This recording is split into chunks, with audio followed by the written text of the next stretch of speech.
بسم اللہ الرحمن الرحیم۔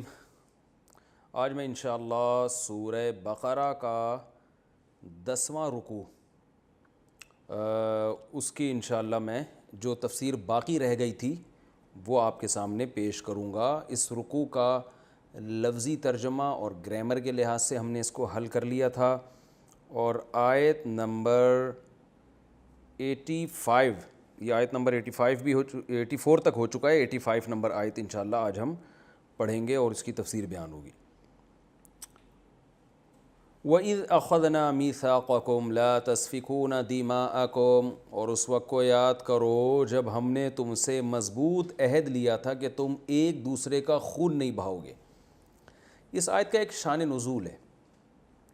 اصل میں اللہ نے تورات میں بنی اسرائیل سے یہ بھی عہد لیا تھا، اور یہ سب آیتیں آج بھی موجود ہیں، کہ تم ایک دوسرے کا خون نہیں بہاؤ گے اور ایک دوسرے کو جلا وطنی پہ مجبور نہیں کرو گے، یعنی ایسا سلوک اگلے کے ساتھ نہیں کرو گے کہ وہ شہر چھوڑنے پر مجبور ہو جائے۔ تو یہ دو ایگریمنٹ اللہ تعالیٰ نے ان سے لیے تھے۔ ثم اقررتم، اللہ فرماتے ہیں تم نے اقرار بھی کیا کہ ہاں اللہ تو نے ہم سے ایگریمنٹ لیا ہے، وانتم تشہدون، اور تم اس پر گواہی بھی دیتے ہو۔ یعنی یہ بالکل ایسا ایگریمنٹ ہے جو اتنا واضح ہے کہ اس میں دو رائے نہیں ہو سکتی۔ جیسے کچھ چیزوں کو قرآن بہت اہتمام سے بیان کرتا ہے نا، اس میں مسلمانوں کا اتفاق ہو جاتا ہے، تو گویا یہ بھی بتا رہا ہے قرآن کہ تورات میں یہ ایگریمنٹ اتنے واضح لفظوں میں تھا اور اتنا وضاحت کے ساتھ تھا کہ اس میں یہودیوں کی دو رائے نہیں تھی۔ سب یہودی مانتے تھے کہ ہم پر ایک دوسرے کا ناحق قتل کرنا بھی حرام اور ایک دوسرے کو جلا وطنی پہ مجبور کرنا بھی حرام ہے۔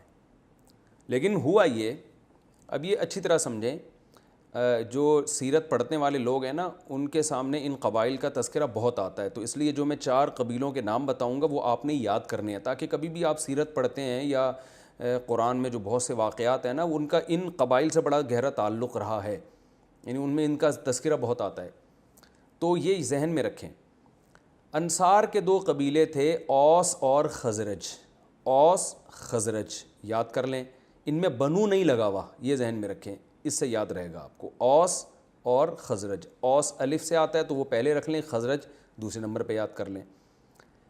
ادھر یہودیوں کے 2 قبیلے تھے، ایک بنو نذیر اور ایک بنو قریظہ۔ بنو نذیر بھی کہتے ہیں، ضاد کے ساتھ ہے، نون ضاد یا اور را، اور بنو قریظہ قاف را یا زوئیں، توئیں کے اوپر نقطہ ہوتا ہے نا، زوا زوئیں یہ والا۔ بنو قریظہ، بنو نذیر ضاد کے ساتھ، نذیر اور قریظہ زوئیں کے ساتھ۔ تو بنو قریظہ کو پہلے نمبر پہ رکھیں، بنو نذیر کو دوسرے نمبر پہ۔ بنو لگا ہوا ہے تو سمجھ لو یہ یہودیوں کے 2 قبیلے ہیں، اس طرح سے آپ کو یاد رکھنے میں آسانی ہوگی۔ اوس خزرج انصار کے قبیلے، بنو قریظہ بنو نذیر یہ یہودیوں کے قبیلے۔ اب یہودیوں کے جو یہ 2 قبیلے تھے، ان میں جو بنو نذیر تھے بنو قریظہ پہلے، بنو نذیر بعد میں رکھیں۔ بنو قریظہ کی دوستی اور معاہدہ تھا اوس کے ساتھ، الف پہلے آتا ہے نا تو اوس، اس سے یاد رکھیں، اور ادھر بنو قریظہ پہلے کر دیں آپ۔ تو بنو قریظہ میں قاف آتا ہے، قاف میں 3 الفاظ ہیں نا، تو اوس میں بھی 3 ہے، اس سے یاد رکھنے میں آسانی ہوگی کہ کس سے کس کا ایگریمنٹ تھا۔ کچھ ایسے ہنٹس ہوتے ہیں جس سے تاریخ کو یاد رکھنا آسان ہوتا ہے، ورنہ آدمی ساری زندگی کنفیوژن میں ہی رہتا ہے، یہی نہیں یاد رہے گا کہ اوس یہودی تھا یا بنو قریظہ یہودی تھے۔ تو میں نے بتا دیا، ایک اشارہ یہ ہے، بنو یہاں لگا ہوا ہے تو وہ یہودی قبیلہ ذہن میں رکھیں، اور قاف اور اوس اس سے یاد رہے گا کہ بنو قریظہ یہ میں قاف آتا ہے نا تو قاف کے اوس سے تعلقات تھے، یعنی دوستی تھی۔ جیسے ہمارے استاذ کہتے تھے، قرآن مجید میں یہ لفظ بہت آیا ہے، سندس اور استبرق۔ سندس کہتے ہیں پتلے ریشم کو، باریک ریشم کو، استبرق کہتے ہیں موٹے ریشم کو۔ اب میں 4 سال تک یاد کرتا رہا موٹا ریشم پتلا ریشم، لیکن جب بھی قرآن میں آتا تو بھول جاتا استبرق پتلا والا ریشم ہے یا موٹا والا ریشم ہے، یہ تو یاد ہو جاتا ہے دونوں ریشم ہیں، لیکن موٹا کون سا ہے اور پتلا والا ریشم کون سا یاد نہیں رہتا۔ تو ہمارے استاذ نے کہ ایک طریقہ ہے، استبرق، یہ کتنا موٹا لفظ ہے نا، استبرق، تو سمجھ لو یہ موٹا ریشم ہے، اور سندس سین آ رہا ہے، پتلا ریشم ہے، یہ لفظ ہی ایسا پتلا پتلا سے لگ رہا ہے نا، تو استبرق موٹا موٹا لگ رہا ہے نا، قوف کتنا گاڑا لفظ ہے۔ تو اسی طرح عربی میں ایک لفظ استعمال ہوتا ہے رمل. رمل کہتے ہیں جو ہم طواف کے دوران پہلے 3 چکروں میں سینہ اکڑ کے چلتے ہیں نا, اچھل اچھل کے, اس کو رمل. اور رمل عربی میں ریت کو کہتے ہیں. اب اکثر لغت کے طلباء کو, عربی ادب کے طلباء کو یاد نہیں رہتا ریت رمل ہے یعنی میم پہ جزم ہے, اور رمل جو حرکت کر کے ہم چلتے ہیں, تو یہ رمل کون سا ہے اور رمل کون سا ہے, دونوں لفظ گڈمڈ ہو جاتے ہیں. تو اس کا بھی ہمارے استاذ نے بتایا بھائی دیکھو رمل میں ہم سینہ کڑا کے چلتے ہیں اچھل اچھل کے, تو رمل میں میم پہ حرکت ہے, تو حرکت یہ حرکت ہو رہی ہے.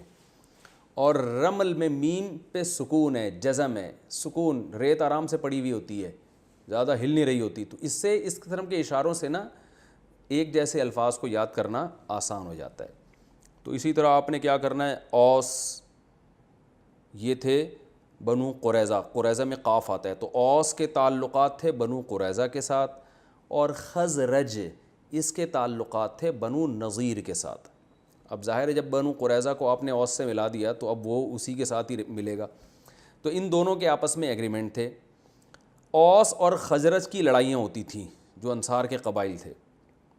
جب اوس اور خزرج کی لڑائی ہوتی تو بنو قریظہ اوس کا ساتھ دیتے, اور اوس جو کہ یہودی بھی نہیں تھے, اہل کتاب بھی نہیں تھے, پھر بھی اوس کا ساتھ دے کے نقصان پہنچاتے اپنی قوم, جو بنو نذیر, وہ تو یہودی تھے نا, بنو نذیر کو نقصان پہنچاتے اور جنگوں میں ان کے قتل کرتے. اور بنو نذیر ساتھ دیتے تھے خزرج کا, اور خزرج کا ساتھ دینے کی وجہ سے مقابلے میں اوس کے ساتھ جو بنو قریظہ کے لوگ آئے ہوئے ہوتے ان کو مارتے تھے, قتل کرتے تھے. یعنی دوسری قوم کا ساتھ دے رہے ہیں اپنی قوم کے خلاف. تو یہ بڑا جرم ہے, کیونکہ جب آپ دوسری قوم کا ساتھ دیں گے اپنی قوم کے خلاف تو آپ کو اپنی قوم کے لوگوں کو قتل کرنا پڑے گا, یہ بڑا جرم. دوسرا جرم کیا ہوتا تھا کہ جب اپنی قوم کے لوگوں کو قتل کرتے تو ظاہر ہے اس میں اپنی قوم کے لوگ گرفتار بھی ہوتے, تو جو گرفتار ہوتے پھر ان کو کہتے کہ اب تم ملک چھوڑ کے چلے جاؤ. یعنی بنو قریظہ کے لوگ گرفتار کرتے بنو نذیر کے لوگوں کو, اور ان کو پھر جلا وطن, جیسے قیدیوں کے ساتھ ہوتا ہے, بعضوں کو قتل کیا جاتا ہے, بعض کو ملک بدر کیا جاتا ہے, تو جلا وطن بھی کر دیتے تھے. تو یہ دونوں جرائم تورات میں اللہ نے ان سے معاہدہ لیا تھا کہ اپنی قوم کے ساتھ ایسا حشر نہیں کرو گے, اور یہ جرم بھی ناحق ہوتا تھا. جیسے قرآن میں آتا ہے تظاہرون علیہم بالاسم والعدوان, گناہ اور حد سے تجاوز کے ساتھ تظاہرون علیہم, تم اپنی قوم کے خلاف مدد کرتے تھے دوسری قوم کی, یعنی یہ مدد بھی ناحق ہوتی تھی.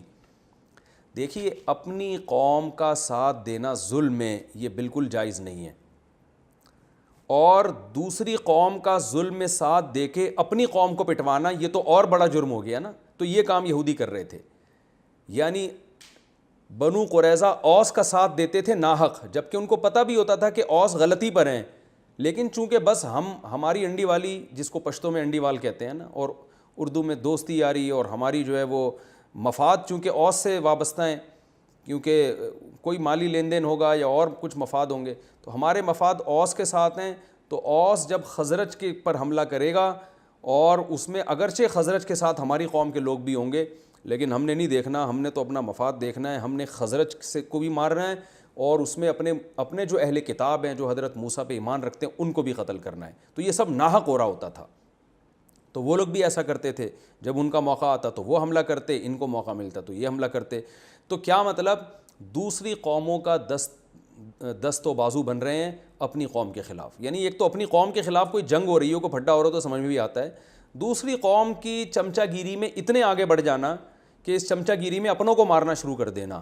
یوں اس جرم کو آپ 2 لفظوں میں یوں بیان کر سکتے ہیں کہ کسی قوم کے چمچہ گیری میں اور کسی قوم سے مالی مفاد میں اتنا آگے نکل جانا کہ یہ بھی نہیں دیکھنا کہ یہ قوم صحیح لڑ بھی رہی ہے, حق پر ہے بھی کہ نہیں ہے, ایک بات. دوسری بات, یہ لڑ بھی ہماری قوم کے خلاف رہی ہے, ہماری قوم کے لوگ بھی اس میں قتل ہو رہے ہیں. تو ان دونوں چیزوں کی پرواہ نہیں, یعنی مفاد پرستی کی یہ انتہا ہے. تو اللہ فرماتے ہیں تم اس انتہا کو تھے.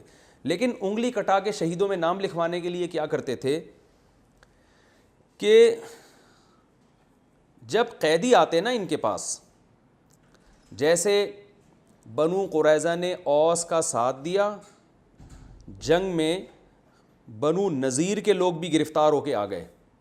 تو اب یہ کیا کرتے تھے، بعض قیدیوں کو فدیہ دے کے چھڑا دیا کرتے تھے، فدیہ یعنی پیسے ویسے دے کے، کہ یہ چونکہ اہل کتاب ہیں، ہماری قوم کے لوگ ہیں، یعنی یہودی ہیں، قوم سے مراد بنو نذیر بنو قریظہ تھے تو الگ الگ قبیلے لیکن قوم تو ایک ہی تھی نا، کہ چونکہ یہ ہمارے لوگ ہیں تو تورات میں اللہ نے ہمیں حکم دیا ہے کہ جب قیدی آیا کریں تو فدیہ دے کے ان کو چھڑا دیا کرو، یعنی قیدیوں کو چھڑوانا بہت بڑی عبادت ہے، تو ہم اس عبادت کا فریضہ سر انجام دیں گے اور ہم قیدیوں کو چھڑوانے کی کوشش کریں گے۔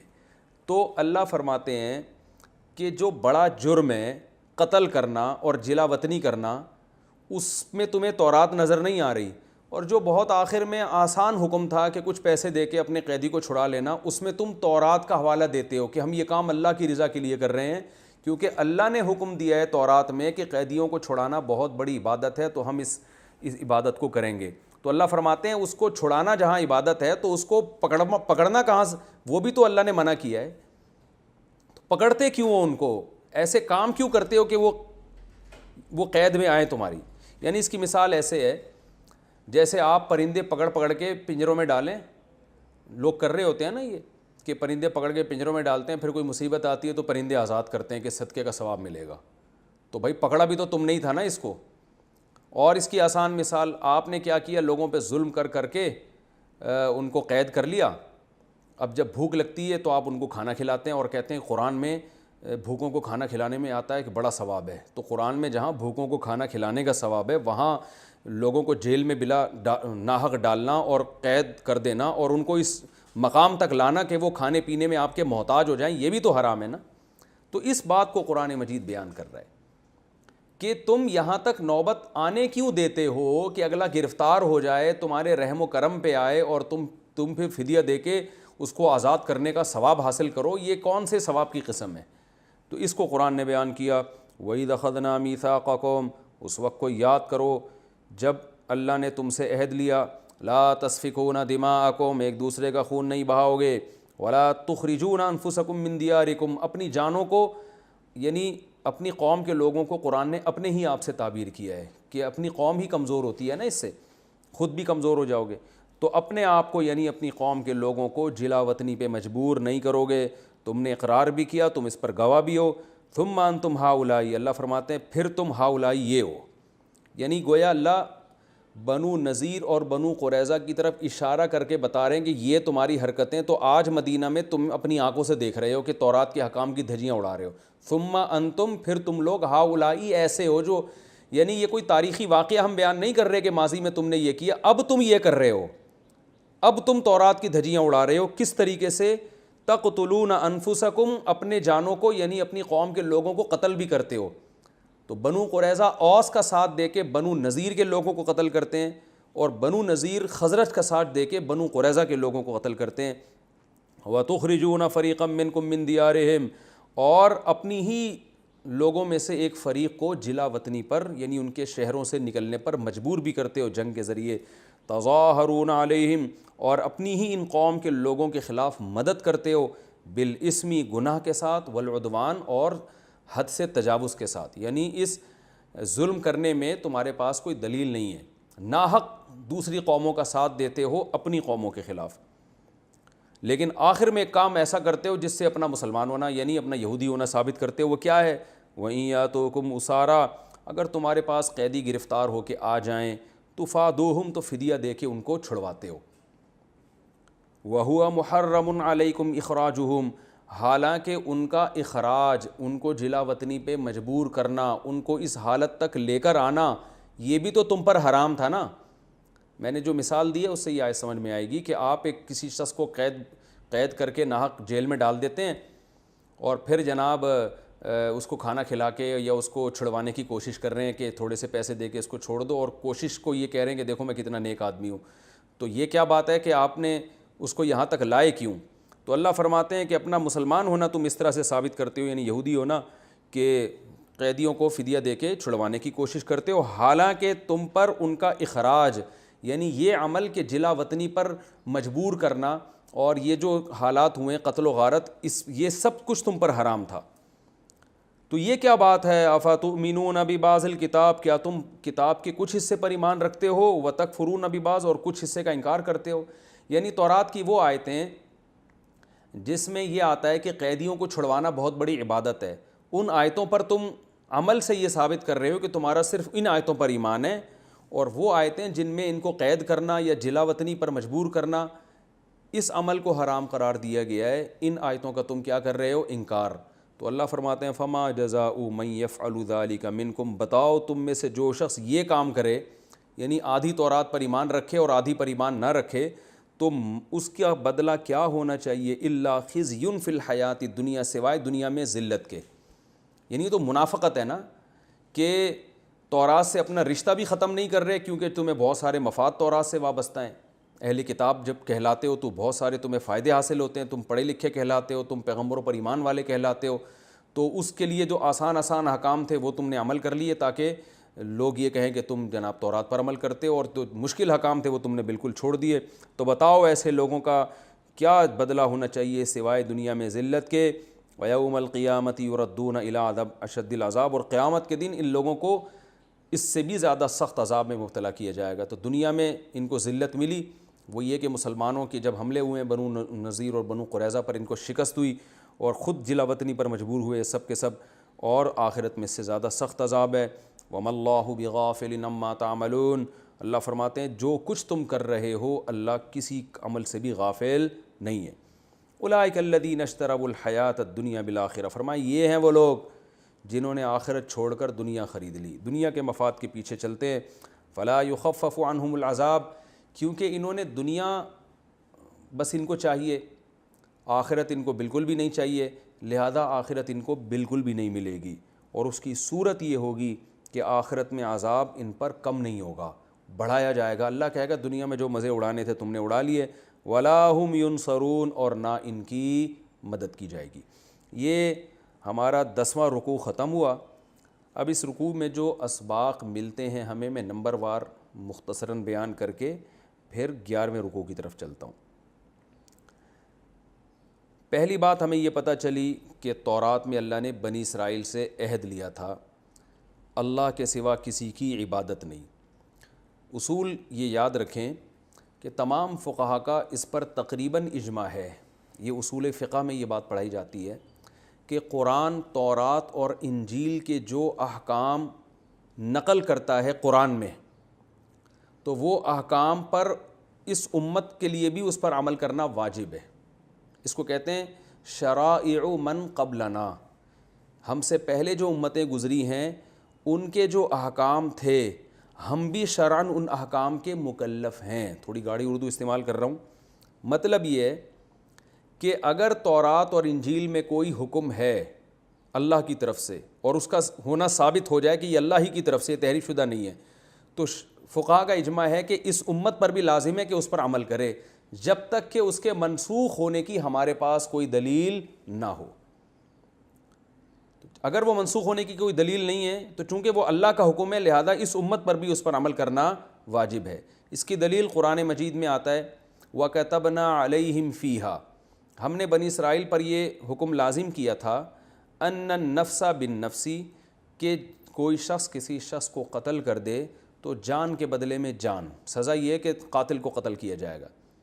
أَنَّ النَّفْسَ بِالنَّفْسِ وَالْعَيْنَ بِالْعَيْنِ، آنکھ کے بدلے میں آنکھ، کوئی کسی کی آنکھ پھوڑ دینا تو مجرم کی سزا یہ کہ اس کی بھی آنکھ پھوڑی جائے گی.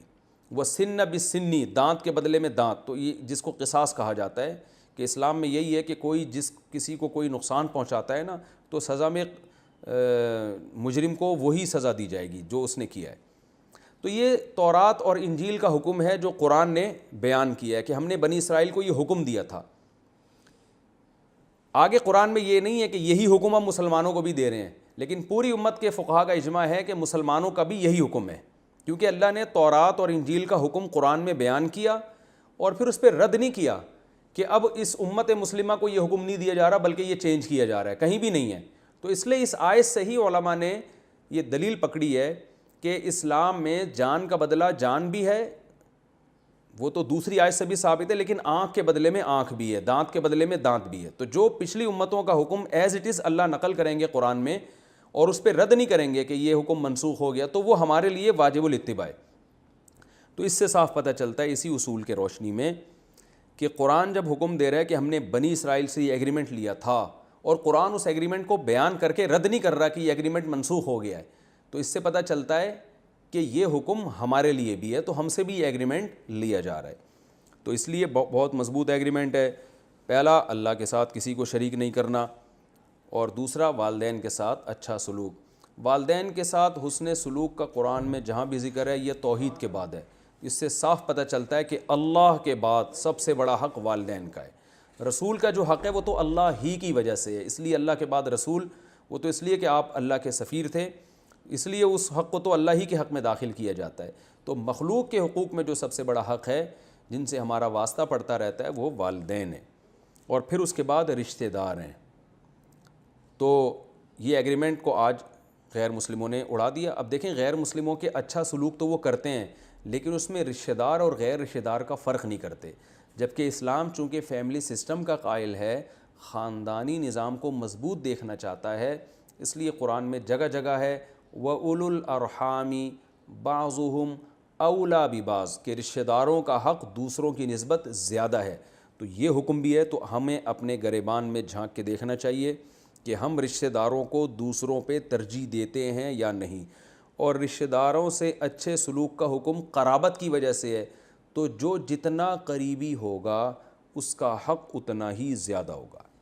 اسی طرح معاشرے میں یتیموں کے ساتھ، آپ کے بھائی کا انتقال ہو گیا، اللہ نہ کرے اس کے چھوٹے یتیم بچے ہیں، اس کے ساتھ آپ کو دوسروں کی نسبت اضافی اچھا سلوک کرنا پڑے گا، اور مسکینوں کے ساتھ، غریبوں کے ساتھ دوسروں کی نسبت زیادہ خیال کرنا پڑے گا۔ آپ کے ریلیٹیوز میں دولت مند بھی ہیں، غریب بھی ہیں، تو غریبوں کی ضرورت کا آپ کو دوسروں کی نسبت زیادہ خیال کرنا پڑے گا۔ یہ سب احکامات ہیں جو تمام شریعتوں میں اللہ نے دی ہیں۔ اور آج ہم دیکھیں فروعی اختلافی مسائل میں الجھے ہوئے ہیں، رفع الیدین، ٹانگیں چوڑی نہیں کرنا، کرنی ہے، زور سے آمین، آہستہ آمین، جو بڑے بڑے ایگریمنٹ اللہ نے لیے ہیں ان کو آج ہم نے اپنی زندگیوں سے نکال دیا۔ وَقُولُوا لِلنَّاسِ حُسْنًا، اور اللہ نے حکم دیا لوگوں سے اچھے انداز میں بات کرنی ہے۔ تو یہ حکم آج مسلمان بھی اس میں عمل نہیں کر رہے، بات کرتے ہیں تو ایسے جیسے لٹھ مار رہے ہیں، اور بات بھی ٹھیک نہیں ہوتی۔ ہم سب اپنے گریبان میں جھانک کے دیکھ لیں۔ اور اس میں اللہ نے یہ بھی حکم دیا کہ صرف مخلوق کے حقوق نہیں ہے، نماز بھی قائم کرنی ہے، زکوٰۃ بھی دینی ہے۔ تو صحیح مومن وہی ہوگا جو مخلوق کا بھی حق ادا کرے گا اور اللہ کا بھی حق ادا کرے گا۔ یہ ایک بات ہمیں پتہ چلی۔ دوسری بات ہمیں یہ پتہ چلی کہ قتل کرنا تو ویسے بھی بہت بڑا جرم ہے۔ قرآن میں آتا ہے من قتل نفسا بغیر نفس، جس نے کسی کو ناحق قتل کیا فکأنما قتل الناس جميعا، گویا ساری انسانیت کو قتل کر دیا۔ اور ایک اور مقام پر آتا ہے کہ کوئی کسی بھی مومن کو قتل کرے گا تو اللہ کا اس پہ بہت بڑا غضب ہوگا۔ یہ آیتیں ہم انشاءاللہ پڑھیں گے۔ لیکن یہ پتہ بھی چلتا ہے کہ اپنی قوم کے لوگوں کو ناحق قتل کرنا یہ زیادہ بڑا جرم ہے۔ وَإِذْ أَخَذْنَا مِيثَاقَكُمْ، اس والی آیت سے پتہ چلتا ہے۔ اور اللہ نے یہودیوں سے یہ عہد لیا تھا کہ اپنی قوم کو جلا وطن بھی نہیں کرو گے، قتل بھی نہیں کرو گے۔ تو یہ عہد میں نے جو اصول ابھی بیان کیا، اس اصول سے پتہ چلتا ہے کہ یہ عہد ہم سے بھی لیا جا رہا ہے، کیونکہ پچھلی امتوں کا کوئی حکم اللہ جب نقل کریں گے تو ہم بھی اس کے مخاطب ہوں گے۔ تو ہم جو ریاستی سطح پہ، حکومتی سطح پہ دوسرے ملکوں کا ہم نوا بن کے اپنے لوگوں کو مارنا شروع کر دیتے ہیں، یہ جرم بھی اس آیت میں داخل ہے۔ اور ہم سے بھی یہ جرائم ہوئے ہیں، اللہ تعالیٰ ہمیں معاف کرے۔ اور یہ ہماری، یعنی ہم سے مراد ہماری قوموں سے بھی یہ جرائم ہوئے ہیں کہ دوسروں کا دستے بازو بن کر اپنے لوگوں کو مروانا اور ان کو جلا وطنی پہ، عافیہ صدیقہ دیں گے، جلا وطنی پہ ہی تو مجبور ہے بیچاری۔ تو یہ سارے بڑے بڑے جرائم ہیں جن کو قرآن مجید نے بہت بڑا جرم قرار دیا ہے۔ وَإِذْ أَخَذْنَا مِيثَاقَكُمْ لَا تَسْفِكُونَ دِمَاءَكُمْ، ہاں یاد رکھو اگر کوئی بین الاقوامی مجرم ہے اور بین الاقوامی مجرم ہونے کی بیس پر اس کو بین الاقوامی عدالت کے حوالے کیا جاتا ہے تو پھر وہ اس آیت میں داخل نہیں ہے، کیونکہ قرآن نے یہاں کہہ دیا تظاہرون علیہم بالاسم والعدوان، اپنی قوم کے خلاف دوسری قوم کی ناحق مدد کرتے ہو، ناحق مدد۔ تو اگر وہ آپ کی قوم میں کوئی مجرم ہے اور واقعی بین الاقوامی مجرم ہے تو پھر ایسے کو سزا دینا یا جس کے ساتھ اس نے زیادتی کی ہے اس کے حوالے کر دینا تو یہ بالکل جائز ہے، چاہے وہ غیر مسلم ہی کیوں نہ ہو، غیر مسلم کے بھی حوالے ایسے موقع پہ کیا جا سکتا ہے۔ تو یہ اس میں داخل نہیں ہے. ناحق مدد کرنا حرام ہے, ناجائز ہے کہ آپ دوسری قوم کا ناحق ساتھ دیں, وہ ظلم پر ہو اور آپ ظلم میں اس کا ساتھ دے کے اپنی قوم کو قتل کرنا شروع کر دیں, یہ اس سے بھی بڑا جرم ہے. ایک اور علمی نقطے کی بات جسے ہم تیسری بات کہہ سکتے ہیں وہ یہ بھی پتہ چلتی ہے کہ اللہ نے کیا فرمایا کہ یہودی کیا کرتے تھے, تورات اور انجیل پر, تورات پر عمل کرنے کے لیے قیدیوں کو فدیہ دے کے چھڑا دیتے تھے اور بڑی بغلیں بجاتے تھے کہ ہم کیا ہیں, دیکھو ہم تورات پر عمل کرتے ہیں. تو بڑا جرم کیا کر رہے ہیں کہ گرفتاری پر مجبور کر رہے ہیں, جنگ کر رہے ہیں اپنی قوم کے خلاف. تو یاد رکھو اس کا یہ مطلب نہیں ہے کہ آپ اگر اسلام کے مشکل احکام پر عمل نہیں کر سکتے تو آسان پر بھی عمل نہ کریں. یعنی ایسا نہ ہو کہ آپ اس کا یہ مطلب سمجھیں کہ اسلام میں کچھ مشکل احکام ہیں, کچھ آسان احکام ہیں, تو ہم آسان پر عمل کرتے ہیں, مشکل پر نہیں کرتے تو ہم بھی اسی وعید میں داخل ہوں گے. نہ, یہ مطلب نہیں ہے. آیت کا مطلب یہ ہے کہ مشکل حکم کو چھوڑ دینا اور آسان پر صرف اس نیت سے عمل کرنا تاکہ لوگ ہمیں دیندار سمجھیں اور یہ سمجھیں کہ ہم قرآن پر, سنت پر عمل کرتے ہیں اور ہمارا معاشرے میں ایک مقام رہے دکھانے کے لیے. اس نیت سے مشکل حکم کو چھوڑ کے آسان پر عمل کرنا یہ منافقت ہے کہ آپ اپنا اسلام سے اتنا رشتہ رکھیں کہ لوگ آپ کو عزت دیں, آپ کی ریسپیکٹ کریں اور آپ کو روحانی پیشوا سمجھیں, دم درود کرواتے رہیں آپ سے, جیسے کہ جاہل پیر کرتے ہیں. نمازوں کی یہ پابندی نہیں کرتے جاہل پیر, خواتین سے یہ پردہ نہیں کرتے. درود شریف کی کثرت آپ کو بعض میں نظر آئے گی, یہ شو کرنے کے لیے کہ ہم عشق رسول میں مبتلا ہیں. اور درود شریف ہم اس لیے پڑھتے ہیں کہ نبی نے درود شریف کا حکم دیا, تو نبی نے یہ بھی تو حکم دیا ہے کہ پردہ کرو. خواتین جو بے پردہ تمہارے سامنے آ کے صبح شام بیٹھتی ہیں غلط ہے. نبی نے یہ بھی تو حکم دیا کہ جماعت سے نماز پڑھو. تو یہ وہ لوگ ہیں جو عشق رسول کو کیش کراتے ہیں دنیاوی مفاد میں. تو یہ لوگ اس آیت کا پورا مصداق ہیں. جاہل روحانی پیر آپ نے دیکھے ہوں گے نا کہ شریعت کے جتنے بھی احکام ہیں جن پہ چلنے میں ان کو مشکل ہوتی ہے وہ عمل نہیں کرتے. لیکن اگر بالکل ہی شریعت کو چھوڑ دیں تو لوگ کہیں گے یار یہ تو ان میں تو عشق رسول ہی نہیں ہے, یہ تو قرآن سے محبت ہی نہیں کرتے. تو کچھ 2-4 احکام کو انہوں نے پکڑا ہوا ہے جو قرآن ہی کے حکم ہے, لیکن اس پکڑنے کا مقصد اللہ کو راضی کرنا نہیں ہے. اس پکڑنے کا مقصد یہ ہے کہ لوگ یہ سمجھیں کہ ہم عاشق رسول ہیں, لوگ یہ سمجھیں کہ ہم قرآن کے فالوورز میں سے ہیں, تاکہ ہماری ایک جو ہے نا مقام رہے لوگوں میں. تو یہودی یہ کام کیا کرتے تھے کہ اپنی قوم کے خلاف لڑ بھی رہے ہیں, قتل بھی کر رہے ہیں, گرفتاریوں پر مجبور بھی کر رہے ہیں, لیکن یہ شو کرنے کے لیے کہ ہم ہیں یہودی, ہم تورات کے سچے عاشق ہیں, چلو بھائی پیسے دے کے قیدیوں کی جان چھڑاؤ, کیونکہ تورات میں آتا ہے کہ قیدیوں کو رہائی دلانا بہت بڑی عبادت ہے. تو اس جذبے سے جو مشکل احکام چھوڑے گا, آسان اعمال کرے گا, اس جذبے اور اس فاسد نیت کے ساتھ, وہ اس آیت میں داخل ہے کہ اللہ فرماتے ہیں ایسے لوگوں کے لیے کہ اصل سزا یہ کہ دنیا میں بھی ذلیل ہوں اور آخرت میں اس سے بھی بڑا سخت عذاب ہو. تو اس لیے ہمیں اس عمل سے بچنا چاہیے. یہ تو رکوع نمبر 10 تھا. اب میں انشاءاللہ رکوع نمبر 11, اس کا پہلے میں لفظی ترجمہ کروں گا اور مختصر گرامر, اور پھر انشاءاللہ وقت بچا تو میں اس کی تفسیر بھی شروع کر دوں گا. وَلَقَدْ آتَيْنَا مُوسَى الْكِتَابَ وَقَفَّيْنَا مِن بَعْدِهِ بِالرُّسُلِ. وَلَقَدْ البتہ تحقیق, آتَيْنَا ہم نے دی, موسیٰ کو, الکتاب کتاب یعنی تورات دی. وَقَفَّيْنَا, قفینا سبحنا کی طرح, قفیا یقفیو, سبحا یسبحو کی طرح. قفیا کو قفا پڑھا جاتا ہے, یقفیو کو یقفی پڑھا جاتا ہے. قفینا سبحنا ضربنا کی طرح. قفا اصل میں گدی کو کہتے ہیں, یہ جو پیچھے گدی ہوتی ہے نا, تو قفینا کا معنی ہوتا ہے کسی کے گدی کے پیچھے کسی کو لانا.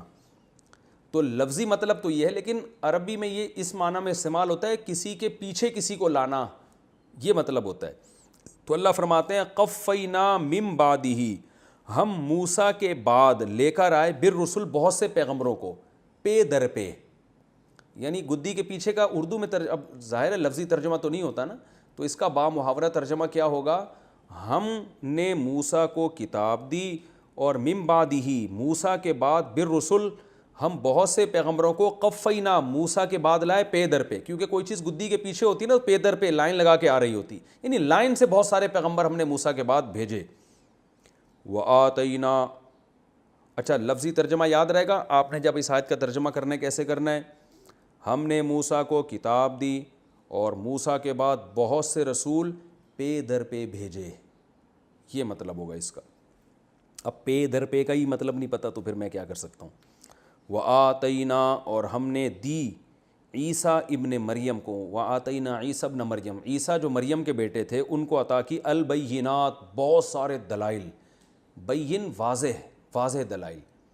بینات کا لفظ بہت آیا قرآن میں. وَأَيَّدْنَاهُ أَيَّدَ يُؤَيِّدُ تَأْيِيدًا سَبَّحَ يُسَبِّحُ تسبیحاً. تائید کسے کہتے ہیں بھائی؟ فلاں کی تائید کی ہے, تائید میں بیان دیا ہے, یعنی کسی کو قوت دینا.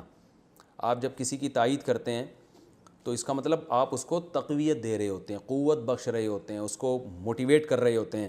تو اللہ فرماتے ہیں وَأَيَّدْنَاهُ اور ہم نے عیسیٰ کو تقویت دی, ہم نے عیسیٰ کو مضبوط کیا, ہم نے عیسیٰ کی مدد کی.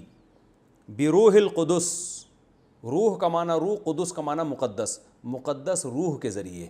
مقدس روح سے مراد ہے جبریل علیہ السلام. حضرت جبریل کو جو فرشتے تھے ان کو مقدس روح اس لیے کہا جاتا ہے کہ روح کا کام ہوتا ہے آپ کی باڈی کو زندگی دینا.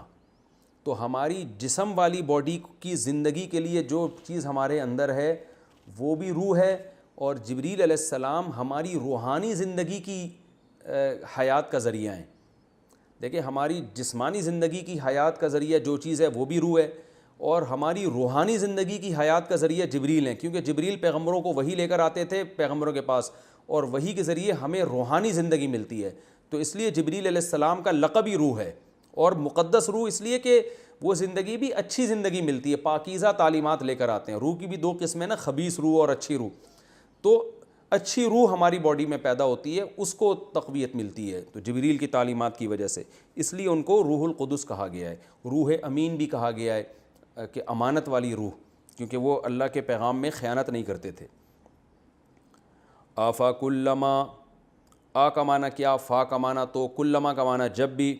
آفا کلما تو کیا جب بھی, جاءکم آئے گا تمہارے پاس, رسول کوئی ایسا رسول, رسول میں تنوین ہے نا, رسول لام دو پیش لن, تو یہ جو تنوین جب بھی آتی ہے نا, میں نے بتایا اس کا ترجمہ ہوتا ہے کوئی یا کسی یا ایک, اس طرح سے ہوتا ہے. آفا کلما جاءکم رسول تو کیا جب بھی تمہارے پاس کوئی رسول آئے گا, بی ما موصولہ ہے, ان چیزوں کے ساتھ, لا تہوا انفسکم جن چیزوں کو تمہارے نفس قبول نہیں کرتے. ہوا اصل میں خواہش کو کہتے ہیں. حرص و ہوا کا لفظ آپ نے اردو میں سنا ہوگا, ہوا. تو ہوی یہوا, سمیع یسمعو کی طرح, ہوی یہویو, اس کا معنی ہوتا ہے کسی چیز کی طرف طبیعت کا مائل ہونا. ہوا عربی میں عشق کو بھی کہتے ہیں, عشق. تو ہوی یہوا طبیعت کا کیا ہونا, مائل ہونا. اور یہ تہوا تے اس لیے لگا ہے کہ مؤنث کا صیغہ ہے, جیسے ہے نا یضربو, یضربانی, یضربونا, تضربو مارتی ہے یا مارے گی وہ ایک عورت. تو نفس کی جمع انفس آتی ہے, اور نفس کا لفظ چونکہ مؤنث ہے اس لیے یہویو کے بجائے تہویو استعمال ہو رہا ہے, اور تہویو کو پڑھا جاتا ہے تہوا. اب ترجمہ کرتے ہیں دوبارہ. آفا کلما تو کیا جب بھی, جاءکم رسول کوئی رسول آئے گا تمہارے پاس, بیما ان چیزوں کے ساتھ, چیزوں سے مراد تعلیمات ہے, ان تعلیمات کے ساتھ, لا تہوا انفسکم جن کو تمہارے نفس پسند نہیں کرتے. ایسے احکامات آ گئے جن کو تمہارے نفس پسند نہیں کر رہے, مشکل احکام. استکبرتم, استکبرتم اصل میں تھا استکبرتم, آ کا مطلب کیا, استکبرتم استخرجتم کی طرح, استخرج یستخرجو, استکبر یستکبرو, تو ضربتم کی طرح ہے استکبرتم. تو کیا تم تکبر کرو گے, یعنی آ جو ہے نا کیا, یہ حذف کر دیا. جیسے ہم اردو میں بھی کیا کا لفظ بعض دفعہ حذف کر دیتے ہیں. سوال کا جو لفظ ہے نا کیا تم پاگل ہو گئے, وہ لوگ کہتے ہیں نا کیا تم, کہ تمہارا دماغ خراب ہو گیا ہے. تو آپ نے دیکھا اردو میں بھی ہم ان شارٹ میں کیا کا لفظ حذف کر کہیں گے تمہارا دماغ خراب ہو گیا ہے. تو ہم اس طرح کی بات کرتے ہیں نا, تم پاگل ہو گئے ہو, تم صحیح تو ہو. تو اصل میں ہم کہنا چاہ رہے تھے کیا تم صحیح تو ہو. تو یہاں بھی ایسا ہے, استکبرتم کیا تم تکبر کرو گے، یہ مطلب ہے۔ اب دوبارہ آیت کا ترجمہ کرتا ہوں آسان۔ افکلما، تو کیا جب بھی تمہارے پاس کوئی رسول آئے گا ایسی تعلیمات کے ساتھ، ایسے احکامات کے ساتھ جو تمہارے دل قبول نہیں کرتے، تمہیں اچھے نہیں لگتے وہ احکام، استکبرتم، تم تکبر کرو گے، یعنی ہمیشہ یہی کام رہ گیا تمہارا۔ تکبر کا مطلب کبر، کہ ہم نہیں عمل کریں گے اس پر، ہمیں نہیں سمجھ میں آ رہا یہ۔ فریقاً، فا کا معنی تو اس کا نتیجہ یہ نکلتا ہے فریقاً، ایک فریق ایسا ہوتا ہے کذبتم، جس کا تم انکار کر دیتے ہو، یعنی پیغمبروں کا ایک فریق، رسولوں کا ایک فریق، یہ رسولوں کی ایک جماعت ایسی ہوتی ہے کذبتم، جس کا تم سرے سے انکار کر دیتے ہو، کذب یکذب تکذیباً، انکار کرنا، و فریقاً، اور ایک فریق ایسا ہوتا ہے تقتلون، کہ تم اس کو قتل کر دیتے ہو۔ وقالو، اور یہ یہودی کہتے ہیں قلوبنا، ہمارے جو دل ہیں، قلب کی جمع قلوب، غلف، بند ہوئے ہوئے ہیں۔ غلف غلاف کی جمع ہے، غلاف سے نکلا ہے، غلاف کورڈ ہوتی ہے نا کوئی چیز، کور کو غلاف کہتے ہیں، تو غلف کا مطلب کورڈ، وہ چیز جو پیک ہو، یعنی ہمارے دل پیک ہو چکے ہیں، ہم یہودیت پر اتنے مضبوط ہیں کہ اب ہمیں دنیا کی کوئی طاقت ہمارے مذہب سے ہٹا نہیں سکتی، یعنی اس سے اب ہمیں بحث ہی نہیں ہے کہ حق کیا ہے باطل کیا ہے، بلکہ ہمارے دل اب کیا ہو چکے ہیں، وہ گویا سیل پیک ہو چکے ہیں، اور اب بس یہ کچھ بھی نصیحت ہوگی ہمیں، ہم یہ یہودی ہیں اور جو ہمارے عقیدے ہیں بس وہی رہیں گے، ہمارا دل اب چینج نہیں ہوگا، یہ مطلب ہے۔ قلوبنا غلف، فخر سے کہتے تھے ہمارے دل کیا ہو گئے ہیں، وہ گویا پیک ہو چکے ہیں۔ بل لعنہم اللہ، اللہ فرماتے ہیں نا پیک نہیں ہوئے، بل حقیقت یہ ہے لعنہم اللہ، اللہ نے لعنت کی ان کے اوپر، بکفرہم، ان کے کفر کی وجہ سے۔ ففریقاً فقلیلا ما، قلیلا ما یہ پورا ایک ہی لفظ ہے، قلیلا کا معنی بہت تھوڑے، ما کا معنی بہت تھوڑے، قلیلا ما، بہت تھوڑے لوگ ہیں، بہت تھوڑا ہے، یؤمنون، جو یہ ایمان لاتے ہیں، یعنی یہ بہت تھوڑا ایمان لاتے ہیں، جیسا ایمان لانے کا اللہ نے حکم دیا اب یہ ویسا ایمان نہیں لاتے۔ تو اس کی وجہ یہ نہیں کہ دین پر مضبوطی سے قائم ہو کر ان کے دل جو ہے نا پیک ہو چکے ہیں، بلکہ اصل وجہ ہے اللہ نے ان پر لعنت کر دی ہے، تو وہ پھر ہم تفسیر میں انشاءاللہ اس کی وضاحت کروں گا میں۔ ولما، اور جب جاءہم کتاب، آئی ان کے پاس کتاب، من عند اللہ، اللہ کے پاس سے، مصدق، جو تصدیق کرتی ہے، جو سچا بتاتی ہے، لما، اس کتاب کو بھی، معہم، جو ان کے پاس ہے، یعنی تورات کی بھی تصدیق کرتی ہے، وکانو، اور یہ تھے، من قبل، اس سے پہلے، یستفتحون علی الذین کفروا، استفتاح کے دو مطلب آتے ہیں، ایک ہے بیان کرنا، استفتاح کھول دینا کسی چیز کو، تو اس لحاظ سے اس کا ترجمہ ہوگا کہ اس قرآن کے آنے سے پہلے یہ لوگ کھول کھول کر بیان کرتے تھے علی الذین کفروا، کافروں پر، یعنی مشرکین پر، کھول کھول کے بیان کرتے تھے کہ کتاب آنے والی ہے، رسول آنے والا ہے جس کی یہ علامتیں ہیں۔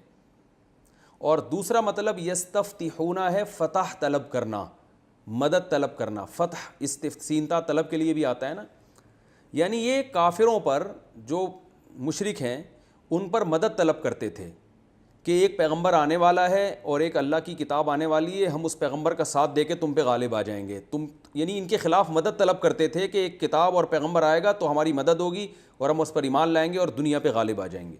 تو پہلے یہ حال تھا، لیکن جب آئی یہ کتاب تو کیا ہوا، فلما جاءہم، پس جب آ گئی ان کے پاس، ماں، وہ کتاب، عرفو، جس کو انہوں نے پہچان لیا، عرفہ معنی پہچاننا، تو جب پہچان بھی لیا، کفروا بھی، انکار کر دیا، فلعنت اللہ، پس لعنت ہے اللہ کی، علی الکافرین، ایسے کافروں پر۔ ال کا معنی خاص، الکتاب جیسے خاص کتاب نا، تو جیسے الف نام نہ ہوتا تو ہم کہتے کوئی بھی کافر، تو ال سے مراد مخصوص، یعنی یہ لوگ جو اس قسم کے جو کافر ہیں کہ پہلے انتظار کر رہے تھے قرآن کا اور نبی صلی اللہ علیہ وسلم کا، اور غیر مسلموں کو بتاتے تھے کہ نبی آنے والا ہے، جب آ گیا تو وہ دوسرے غیر مسلم ایمان لا رہے ہیں اور یہ سب سے بڑے کافر بنے ہوئے ہیں، تو اللہ فرماتے ہیں ایسے کافروں پر اللہ کی لعنت۔ تو یہ تو لفظی ترجمہ ابھی باقی ہے اس رکوع کا، ہمارا وقت پورا ہو گیا ہے، اگلے ایپیسوڈ میں انشاءاللہ اس رکوع کا باقی ترجمہ اور مختصر گرامر، پھر اس کے بعد انشاءاللہ اس کی تفسیر بیان ہوگی۔ وما علینا الا البلاغ۔